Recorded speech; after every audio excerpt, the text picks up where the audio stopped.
யார் யாரெல்லாம் ஆண்டாளை விமர்சித்தார்களோ அவர்கள் எங்கு இருக்கிறார்கள் என்று தெரியவில்லை. யார் யாரெல்லாம் ஆண்டாளை விமர்சித்தார்களோ அவர்கள் எங்கு இருக்கிறார்கள் என்று தெரியவில்லை. ஆண்டாளை துதிபாடி கொண்டிருந்த வேலை மட்டுமே செய்தவர்கள் உயர்ந்து கொண்டே போகிறார்கள். இவ்வளவுதான், வேற ஒண்ணுமே இல்லை. உன் காலை பிடிச்சு கிடக்கேன் தாயே. நான் அப்படி ஆடி இந்த கேள்வி கேட்கறதுக்கு தமிழ்நாட்டில் ஒரு ஆள் இருக்கேன்னு நான் ஆடி போய் சாயந்தரம் வேலையை விட்டு வீட்டுக்கு போகும்போது 6 மணிக்கு வண்டியில் பாட்டு கேட்டு போனவன், வீட்டில் ஒரு துயரம்னு அழுதுவன், காதல் தோல்வியில் கவலைப்படுறவன், உடம்பு பாரத்தில் மனசு பாரத்தில் தவிக்கிறேன், இந்த அத்தனை பேர்ட்டையும் போய் கேட்டு பாரு ராஜா என்ன செஞ்சாருன்னு, அவர் எவ்வளோ பெரிய மருந்து கொடுத்தாருன்னு ஒவ்வொருத்தரும் சொல்லுவாண்டா அப்படின்னு. நான் அஞ்சலை ஒன்றை தாவி அஞ்சலை ஒன்றாராக ஆறுயிர்க்காக அஞ்சலை ஒன்று பெற்ற அணங்கை கண்ட எல்லாரூரில் அஞ்சலை ஒன்றை வைத்தான் அவனை மெழுத்து காப்பான். ஆண்டாளை தொடர்ந்து கும்பிட்டே வந்தால் என்ன கிடைக்கும் அப்படின்னா, இந்த மாதிரி ஒரு மேடையில் உட்கார்றதுக்கான வாய்ப்பு கிடைக்கும்.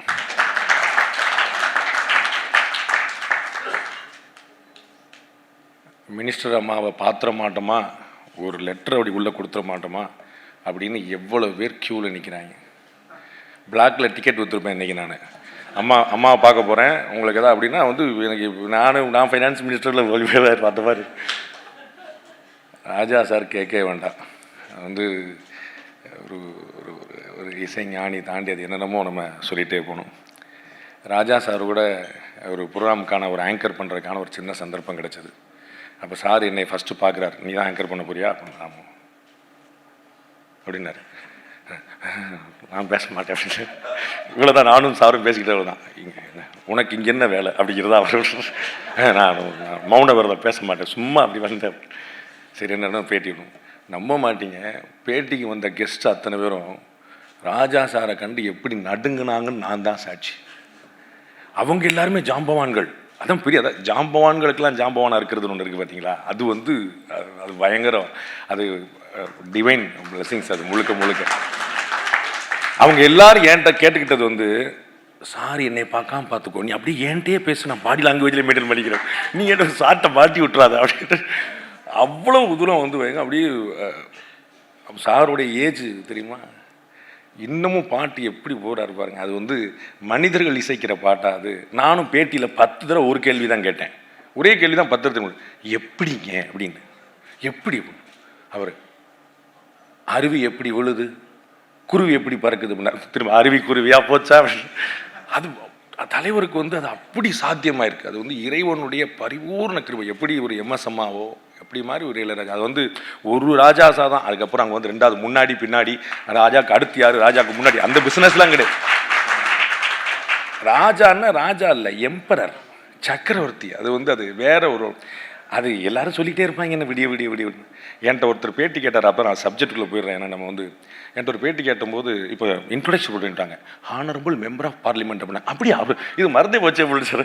ஹானரபிள் மெம்பர் ஆஃப் பார்லிமெண்ட், அவர் மெம்பர் ஆஃப் ஹெவன், அவர் மெம்பர் ஆஃப் டிவைன். அது கடவுளுடைய அது கரிபூர்ணம். எங்கே உட்கார்ந்துருக்கிறார் அவர், என்ன அது பார்லிமெண்ட் அவருக்கு ஒரு இடம் கொடுத்து பார்லிமெண்ட் பெருமை தேடி, எப்படி ஒரு செங்கோலுக்கு ஒரு இடம் கொடுத்து பார்லிமெண்ட் பெருமை தேடிக்கொண்டதோ அதுபோல் ராஜாவுக்கு ஒரு இடம் கொடுத்து பார்லிமெண்ட் பெருமை தேடிக்கொண்டது. அப்போ அந்த தம்பி கேட்டார், ராஜா சார் என்ன செஞ்சாருன்னு அவருக்கு ராஜ்யசபா சீட் அப்படின்னாரு. ஒருத்தர் கேட்டே விட்டார். நான் அப்படி ஆடி இந்த கேள்வி கேட்கறதுக்கு தமிழ்நாட்டில் ஒரு ஆள் இருக்கேன்னு நான் ஆடி போய் சாயந்தரம் வேலையை விட்டு வீட்டுக்கு போகும்போது 6 மணிக்கு வண்டியில் பாட்டு கேட்டு போனவன், வீட்டில் ஒரு துயரம்னு அழுதுவன், காதல் தோல்வியில் கவலைப்படுறவன், உடம்பு பாரத்தில் மனசு பாரத்தில் தவிக்கிறேன், இந்த அத்தனை பேர்ட்டையும் போய் கேட்டு பாரு ராஜா என்ன செஞ்சாருன்னு, அவர் எவ்வளோ பெரிய மருந்து கொடுத்தாருன்னு ஒவ்வொருத்தரும் சொல்லுவாண்டா அப்படின்னு. அது வந்து அது உணர்வுகளுக்கு அவர் கொடுத்த மருந்து வந்து அது சாதாரண விஷயமா? You won't believe. எனக்கு ஒரு ஆள் தெரியும், பேர் சொல்ல மாட்டேன், ஆப்ரேஷன் தியேட்டரில் ராஜா சாரை பாட்டை போட்டுட்டு உட்காந்து ஆப்ரேஷன் தியேட்டரில், அவருக்கு தான் ஆப்ரேஷன் இருக்கு, டாக்டர் பாட்டு கேட்டுருக்காரு நினச்சிடாதீங்க, பேஷண்ட் பாட்டை கேட்டுட்டு இருந்தார். அந்த ஆப்ரேஷனாக இருக்கு, இது கண் முன்னாடி நடந்த விஷயம். அவ்வளோ பெரிய ஒரு மெஸ்மரைசிங் மிராக்கிள். அது வந்து ராஜா சார் அவருடைய உட்கார்றதுனா அது ஆண்டாளம்மா போட்ட பிச்சை தான். வேற என்ன, சிறுவலத்தில் பிறந்தா நீ என்னனாலும் பண்ணிக்கலாண்டா அப்படின்னு ஒரு ஆள் தான். எங்கள் அண்ணன் மாலன் நாராயணன் உட்காந்துருக்கார் முன்னாடி, எங்களுக்கெல்லாம் முன்னோடி, ஸ்ரீவில்லிபுத்தூர்லேயே பிறந்தவர். அவர் வந்து அவர் கொஞ்ச நாள் இருந்து ஊரில் வந்துட்டார், அதனால் வந்து அவர் முன்னாடி உட்கார வச்சுருக்காங்க. நான் 25 வருஷம் அங்கேயே இருந்தேன், அதனால் வந்து அம்மா போடுற பிச்சைக்கெல்லாம் வந்து அளவே கிடையாது, அது மாதிரி பயங்கரம். இப்போ இருக்கிற அம்மா ஃபைனான்ஸ் மினிஸ்டர் வந்து 4:30 மணிக்கு எனக்கு ப்ரோக்ராம்னாங்க, 3:55க்கு நான் புயல் போல் வந்துட்டுருக்கேன். அட்டி கான்வாயில் வண்டியை பிச்சு ஓரம் கட்டி லெஃப்ட்டில் ஓடுறா அப்படின்னு சொல்லி சொல்லுவாங்க. என்னம்மா 4:30 மணி ப்ரோக்ராமுக்கு நம்மளை ஓவர்டேக் பண்ணிட்டு போகிறாங்க அப்படின்னு சின்சியாரிட்டிக்கு ஒரு அளவே கிடையாதா? அப்புறம் சொன்ன மேலே அம்மா ரெஃப்ரெஷ் பண்ண போகிறேன். அப்போ நான் லேட்டாக போகிறேன்னு மலையில் பயந்து பெட்ரோலை போடாமல் டீசல் போடாமல் பறந்தடிச்சு வந்துட்டு இருந்தேன். இன்றைக்கி வந்து இந்தியாவிலேயே மோஸ்ட் வாண்டட் மினிஸ்டர் வந்து அம்மா தான். அதுவும் தமிழ்நாட்டில் வந்து கேட்க வேண்டாம். நீ அதை கொடுத்தியா, நீ இதை கொடுத்தியா, நீ எதை கொடுத்தியா. தூத்துக்குடிக்கு மலைக்கு பார்க்க வந்திருக்காங்க, நீங்கள் பார்த்துருப்பீங்க. அம்மா வந்தாங்க, மலையை பார்த்தாங்க. ஒவ்வொரு இடத்துலையும் நின்று ரவுண்டு கட்டி அம்மா அடித்து அடி பார்த்தீங்கன்னா சரி பயங்கரமாக போட்டு வந்து ஒரு நம்ம தெரிஞ்சு வச்சு அவங்களுக்கு வந்து நம்ம நினச்ச அம்மா இல்லை போல தெரியுது, வேற அம்மா போல தெரியுது அப்படின்னு. அவங்களுக்கு தானே அந்த பாக்கியம் கிடச்சிருக்கு. மதுரை மீனாட்சி அம்மாட்ட காலடியில் பிறந்திருக்கிறாங்க. ஸ்ரீரங்கத்தில் எங்கள் ஆண்டாளம்மா போய் சேர்ந்த இடத்துல வந்து படிச்சிருக்கிறாங்க. அவங்களுக்கு ஒரு ஆந்திரா, டெல்லி ஒரு உண்மையான நேஷனல் ஃபிகர் மேடம் தான். அது உண்மையாக நான் ஆண்டாளம்மா தவிர வேறு எதுவும் பேச மாட்டேன். நான் சொன்னேன் ஆண்டாளம்மா எங்கே போய் சேர்ந்தாங்களோ அந்த ஸ்ரீரங்கத்தை சேர்ந்தாங்க, அப்படிதான் நான் சொன்னேன். டாப்பிக்கில் நான் சப்ஜெக்டை விட்டு நான் மாற்றி போகவே மாட்டேன். அப்படி ஒரு பயங்கரமான மோஸ்ட் பவர்ஃபுல் அவங்க வந்து எண்ணிக்கிறாங்க. எப்படி இந்த மாதிரி ஒரு துருவங்களை கொண்டு வந்து சேர்க்குதுன்னா ஆண்டாளம்மா தான் சேர்க்குறாங்க. வேற யாருக்காகவும் யாராவது வந்திருப்பாங்கன்னு நினைக்கிறீங்களா? எழுதுனவர் வந்து ஐஎஃப்எஸ் ஆஃபீஸர், அவர் பெலாரஸில் இருந்திருக்காரு. அப்போ நான் பெலாரஸ் போகும்போது பார்த்துக்கிறேன், இப்போ என்ன செய்ய போகிறேன், நீ அங்கே இருந்தால் அங்கே இருந்துக்கோ, எனக்கு என்ன செய்ய போகிறேன்னு. அப்போ ஆண்டாளம்மா தான் கனெக்ட் பண்ணுறான். நீங்கள் எப்படி மாற்று வார்த்தை சொல்ல முடியும்? ஃபைனான்ஸ் மினிஸ்டருக்கு ஃபோன் பண்ணி இந்த மாதிரி ப்ரோக்ராம் இருக்குது, நீங்கள் வர முடியுமா அப்படின்னா, நான் வேலையாக இருக்கேன் பவரில். ஆண்டாளம்மா ப்ரோக்ராம், அப்படியா, சரி வர்றேன்.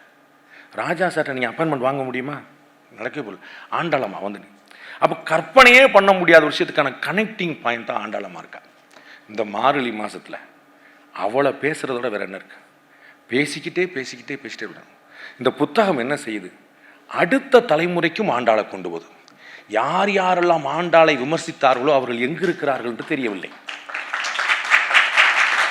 யார் யாரெல்லாம் ஆண்டாளை விமர்சித்தார்களோ அவர்கள் எங்கு இருக்கிறார்கள் என்று தெரியவில்லை.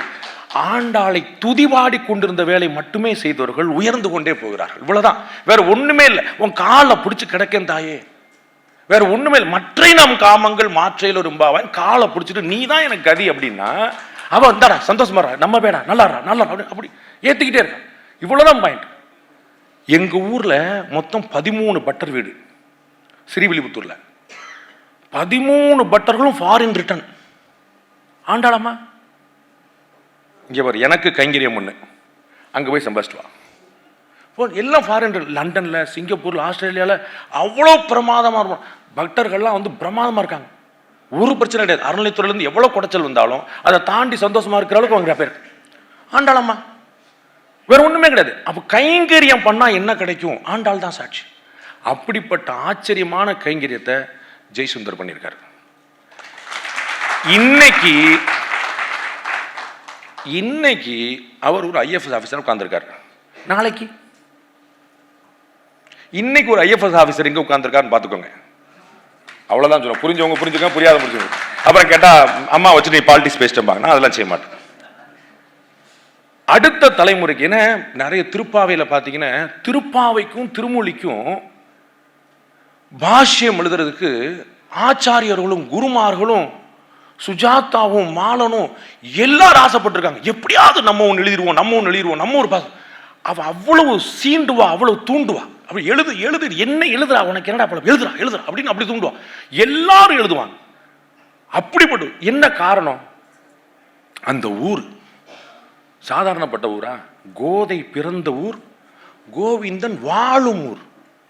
இவ பிறந்துட்டு போயிட்டா, தலைவன் அங்கே உட்கார்ந்துருக்கான். கோவிந்தன் வாழும் ஊர். அவளே சொல்றான், வில்லிபுத்தூர் உறைவான் தன் அப்படின்றான். வில்லிபுத்தூருக்கு வந்துட்டு போறவன் தன் கிடையாது, வில்லிபுத்தூர்ல இருக்கிற அங்கே உறைஞ்சு கிடக்குறான். அப்படிப்பட்டவர் வில்லிபுத்தூர் வேதக்கோனூர். சாதாரண ஊரா? வேதங்களுக்கு தலைமை ஏற்ற ஊர். அவ்வளவு பெரிய ஊர். எல்லா பிரச்சனைகளையும் தாண்டி அது நின்றுகிட்டே இருக்கும். அப்ப ஆண்டாள் வந்து அவ்வளவு சாஸ்வதமா நிற்கிறான். இந்த திருப்பாவைய 30 பாட்டு தெரியும், தெரியல. இப்ப என்ன சார் செய்யறது? தெரியலன்னு 5 அறியாத மானிடரை வையம் சுமப்பதும் வம்புன்ட்டான். 30 பாட்டு தெரியலன்னா பூமிக்கு பாரம்ட்டான். என்ன இன்சல்ட் பாருங்க, அவமானத்தில் இப்படியே அவமானப்படுத்துறது. அப்ப என்ன கணக்கு? 30 தெரியலன்னா பூமிக்கு பாரம்னா 30 தெரிஞ்சிருந்தா பூமிக்கு வைரம், பூமிக்குள்ள உள்ள வைரம். இவ்வளவுதான் பாயிண்ட், ஒண்ணுமே இல்லைங்க. என்னுடைய நண்பன் அங்க ஸ்ரீவில்லிபுத்தூர்ல வந்து 30 தப்பாமேன்னு ஒரு நிகழ்ச்சி நடத்தும். 5வது வருஷம் அது. ஸ்ரீவில்லிபுத்தூர் ஆண்டாளுக்கு வந்து சீர் செய்யறது, வேற ஒண்ணுமே இல்லை. முதல் வருஷம் 1000 பேர். சார் உங்களுக்கு தெரியுமா 1000 பேரை கூட்டுறதுக்கு எவ்வளவு செலவழிக்கணும் தெரியுமா? எவ்வளவு குவாலி, எவ்வளவு பிரியாணி, எவ்வளவு குவார்டர், எவ்வளவு செலவாகும் தெரியுமா? 1000 பேரை கூட்டுறது. அடுத்த வருஷம் 2000, அடுத்த இந்த வருஷம் 6000 பேர். ஆண்டாள் பின்னாடி நிற்கிற 6000 லேடிஸ். கோயிலுக்குள்ள கூட்டம் 6000 பேர் ஒரு கோயிலுக்குள்ள போனா என்னங்க ஆகும்? அட் அ டைம் அவ்வளவு கூட்டம், ஒரே மாட்டு. ஆண்டாள் சொன்னா 3 ஜியர் வந்து நிக்கிறாங்க. நேஷனல் கமிஷன் துப்புரவு மாவங்கிட்ட வந்து அப்படி ஆண்டாள்னு பேரை சொன்னா அப்படி கூட்டம் நிக்குது. கையில காசு செலவழிச்சு, சூர்யாவுக்கு தெரியும் எவ்வளவு செலவழிக்கணும்னு, கையில காசு செலவழிச்சு வந்துருந்தாங்க அவ்வளவு கூட்டம். அப்ப ஆண்டாளுங்கிற அந்த ஒரு வார்த்தை எவ்வளவு பெரிய கனெக்டிவிட்டி, எவ்வளவு பெரிய மந்திரமா நிக்குன்னு யோசிக்கணும். அது வந்து திரு ஜெய்சுந்தர் வந்து அடுத்த ஜெனரேஷனுக்கு இது போகணும். மணிப்பிரவாளத்திலேயே எழுதிட்டு இருப்பாங்க, எலீட் மொழியில் எழுதிட்டு இருப்பாங்க, அதெல்லாம் புரிஞ்சுக்கிறதுக்கு உனக்கு ஞானம் வேணும் அப்படின்னு சொல்லிடுவாங்க. அப்படின்னு சொல்லாமல் இருக்கிறதுக்கு அவர் சிம்பிளிஃபைடு லாங்குவேஜில் இங்கிலீஷில் எல்லா பக்கம் கொண்டு வரணும். பத்ரி அழகா சொன்னது போல தமிழுக்கும் தெலுங்குக்கும் மட்டுமே சொந்தமாக கருதப்படக்கூடிய ஆண்டாளை ஒட்டுமொத்த உலகத்துக்குமானவள், வையம் சுமப்பதும் வம்புன்னு தான் சொன்னா. ஸ்ரீவில்லிபுத்தூர் சுமப்பதும் வம்புன்னு சொல்ல, வையம் உலகத்திலேயே வேஸ்டா போயிடும். அப்போ உலகம் பூரா அந்த 30 பாட்டும் தெரிஞ்சிருக்கணுங்கிறக்கான ஒரு ஆச்சரியமான ஏற்பாடு பண்ண திரு கேசவ் அவர்களுடைய ஓவியம். இந்த முன்னாடி ஒரு கிளி இருக்கு பார்த்தீங்களா, அந்த ஆண்டாள் உட்கார்ந்துருக்கா பாருங்க, ஆண்டாள்கிட்ட ஒரு ரெக்கை இருக்கு பாருங்க, ஆண்டாள்கிட்ட ரெக்கை இருக்கு பாருங்க. அதுதான் பாயிண்ட். நான் நினைச்சேன் இந்த படத்தை இப்பதான் கவனிக்கிறேன், இங்க வந்த அப்புறம் தான் கவனிச்சேன். அது எப்படி அந்த படம் வருதுன்னு யோசிச்சேன். ராஜா சாருக்கு எப்படி அந்த உட்கார்ந்த ஹார்மோனியத்தில் அப்படி வருதோ, அது வந்து நான் அது கதையா கேட்டிருக்கேன், அதுக்காக சொல்றேன். அவங்க டியூன் சொல்றதுக்கு முன்னாடி 2 இதானா இரு அப்படின்னு சொல்லி போட்டு கொடுத்தா அவன் ஆடி ஆஹா ஆகான்னு கும்பிட்டு வாங்கிடுவான். அத மாதிரி கேசவ சாருடைய ஓவியங்கள்ல ஆண்டாள் இறங்கி உட்கார்ந்துருக்கிறா அப்படியே கண்ணன் ஆடுறான் அப்படியே. இது இது தூரிகையால் சாத்தியம் இல்லை. நான் நினைச்சேன், எனக்கு தோணுச்சு, ஆண்டாளுடைய கிளி தன்னுடைய இறகை கொடுத்து இந்த படத்தை வரைந்திருக்கிறது. இல்லைன்னா சாத்தியம் இல்லை, இல்லைன்னா சாத்தியம் இல்லை. ஏன்? ஆண்டாள் வந்து காரியத்தை அப்படி சாதிச்சுப்பா. காரியம் சாதிக்கிறதுக்கு ஆண்டாளுக்கு இணையே கிடையாது. கோகிலத்திட்ட குயில்கிட்ட உலகளந்தான் வர கூவாய் அப்படின்றான். என் ராஜா அங்கே நிற்கிறான், அவனை வர சொல்லு. எதுக்கு நான் வர சொல்லணும்? இப்போ வழியில் என்கிட்ட பேட்டி கேட்டாங்க, நீங்கள் ஒரு பேட்டி கொடுங்க அப்படின்னா. எதுக்குங்க பேட்டி கொடுங்க? நான் இங்கே எக்ஸ்க்ளூசிவாக போட்டு, நீ எக்ஸ்க்ளூசிவாக போட்டு நான் என்ன செய்ய போகிறேன்?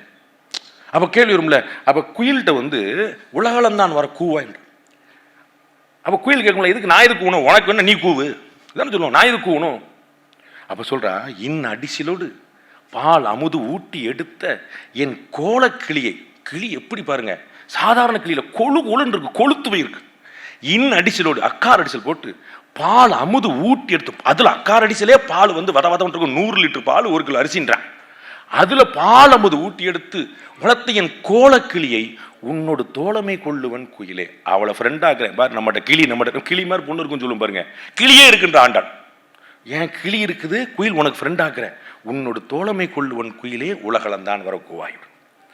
அப்ப நான் நினைச்சேன், ஆண்டாள் வந்து அந்த கிளியத்தான் கேசவிட்டு அனுப்பிட்டா, அந்த கிளியத்தான் அனுப்பி இந்தா போய் படம் வரைஞ்சிட்டு வாடு.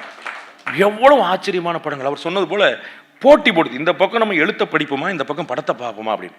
அவ்வளவு ஆச்சரியமான விஷயம். இந்த 2 காம்போ வந்து இது ஒரு coffee table book, tea table book அப்படின்னு சொன்னாங்க. இது வந்து அதை தாண்டி ஒவ்வொரு வீட்லேயும் இருக்க வேண்டிய ஒரு புஸ்தகமாக நினைக்கிறேன். பொது இடங்களில் மட்டுமே இருக்கக்கூடிய புஸ்தகங்களாக இல்லாமல், அது இந்த புத்தகத்துக்காகவோ இந்த ஆத்தருக்காகவோ இந்த வரைந்தவருக்காகவோ நான் சொல்லலை, ஆண்டாளுக்காக சொல்கிறேன். உங்கள் வீட்டில் ஆண்டாள் படமாவோ பாடமாவோ புத்தகமாகவோ இருந்தால் ஓஹோன்னு இருப்பீங்க. வங்க கடல் கடைந்த மாதவனை கேசவனை திங்கள் திருமுகத்து சேயிலையார் சென்றிரஞ்சி அங்கப்பறை கொண்ட வாற்றை அணி புதுவை, புதுவைன்னா ஸ்ரீவில்லிபுத்தூர், அணி புதுவை பைங்கமல தந்தரியல் பட்டர்புரான் கோதை சொன்ன. சில பேர் கேட்குறாங்க, அவர் என்ன கோதை அப்படின்னு. பட்டர்புரான் கோதை, அவனுக்கு பிறந்தவர். பெரியாழ்வார் பெற்றெடுத்த பெண் பிள்ளை. பட்டர்புரான் கோதை சொன்ன சங்கத்தமிழ் மாலை 30. சங்கத்தமிழ் இப்போ வந்துட்டு இருக்க சாதா தமிழ் கிடையாது, தமிழ் வளர்க்குறேங்கிற காமெடி பிஸ்னஸ் கிடையாது. சீரியஸாக வளர்த்த சங்க தமிழ் மாலை 30 தப்பாமி இங்கி பரிசுரைப்பார் ஈரிரண்டு மால்வரைத்தோள் செங்கண் திருமுகத்து செல்வ திருமாலால் எங்கும் திருவருள் பற்றி இன்புறு வரும்பாவை.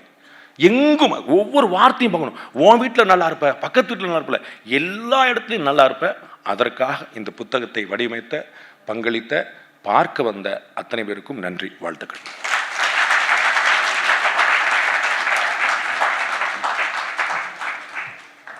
Mikka Nandri, sir. Music is the language of the soul, and who better than the Isaignani Ilayaraja, sir, to have spoken to us through his music all this while.